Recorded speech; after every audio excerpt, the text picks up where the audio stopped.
There are many Christians out there who say that although the Bible is the true and revealed Word of God, it's not what should be taken as our moral guide in this day and age. And there's a perfectly good reason for that, and this reason is perfectly consistent. Although the prophets of the day and the writers of the Old Testament wrote completely faithfully what was revealed to them, God is still revealing himself to us today.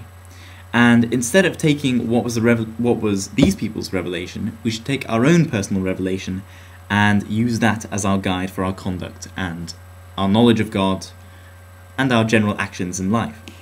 Now, there isn't a problem with this belief in itself, but what it does give the Christian is a number of problems in other areas. The first problem that the Christian has is that there seems to be a gap between what is right for one person and what is right for another, because there's a gap in what's revealed to one person and what's revealed to another. Just to give you an example, on Radio 4, I was listening to a program called The Moral Maze, and they had several Christians come on, not exclusively Christians, but they did have several Christians, who were explaining their moral perspectives, and each made this appeal to their personal morality, their personal beliefs, which naturally held weight for them. One person said, it's my personal belief that consensual relationships are all that matters. They talk about homosexuality, so there's nothing wrong with homosexuality. And this other person said, well, sorry, it's been revealed to me that homosexuality is wrong, so tough luck, guys. The Christian has no criteria for saying who is right and who is wrong.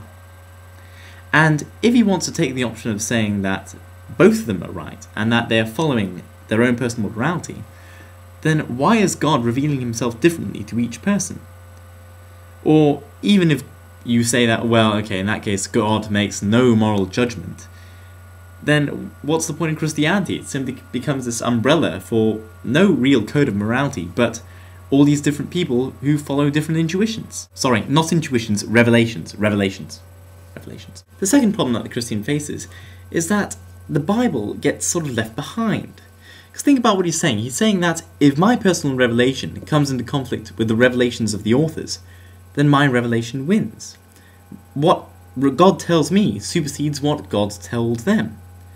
So why can you still use the Bible as a source? I mean, there are some Christians who will say that God has revealed to them that a certain passage in the Bible is true and that you don't no longer have to follow certain others. But what about all those other passages on which you remain silent? Surely you must remain agnostic as to whether they're true or not.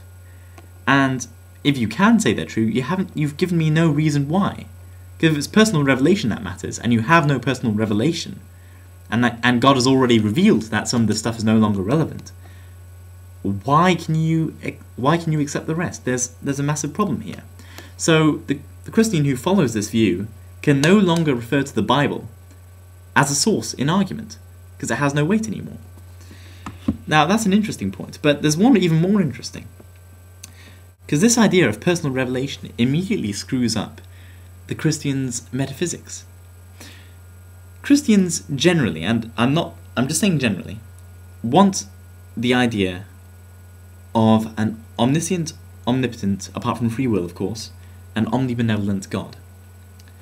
This God they would like to be eternal in some respects, or at least outside space and time. Now consider what they're saying here. They're saying that this revelation was true, but the revelation now is also true, and we should follow the revelation now because it's of our time. Where does that leave the idea of a God who's outside space and time? Why has morality changed from back then to the present day if God is eternal? I think you've got a slight problem there.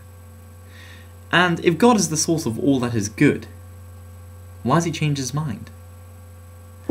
Of course, the Christian isn't committed to holding these beliefs, but you can see that he has to severely diminish his metaphysics if he wants to hold on to this idea of personal revelation, and that this was at some point true. I hope I've given you, once again, something to think about, and for a silly closing shot...